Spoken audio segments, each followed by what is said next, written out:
নবীজি বললেন মুসলমানেরা চুল থেকে টুপি পরো।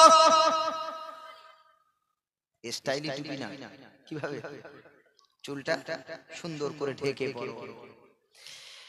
আজ মুসলমান 3 বছর আগে নবীজির এই সুন্নতের মর্যাদা বুঝতে পারে নাই, কিন্তু আমার সামনে ক্লিয়ার হয়ে গেছে। আমি যখন দেখলাম করোনার প্রকোপে হাত ধোয়ার কথা বলছে, নাকে মুখে হাত ধোয়া কথা নিষেধ, গাড়িতে উঠেছি, ট্রেনে উঠেছি, দেখেছি শুধু হাত হ্যান্ড গ্লাভস শুধু নয়, স্যানিটাইজার শুধু নয়, একটা আপনার হেয়ার গ্লাভসও তারা ব্যবহার করেছে। করেছে না করে নাই? আমরা করি। যে 5 ওয়াক্ত নামাজি তারা আবার কিসের ভয়? পরিষ্কার পরিচ্ছন্নতা সায়েন্স কি শেখাবে? কোরআন শিখিয়েছে, সুবহানাল্লাহ। নবী শিখিয়েছে। ইসলামের মতো পরিষ্কার পরিচ্ছন্ন অন্য কোন ধর্মে নেই। ও ভাইরা, আমি চিন্তা করলাম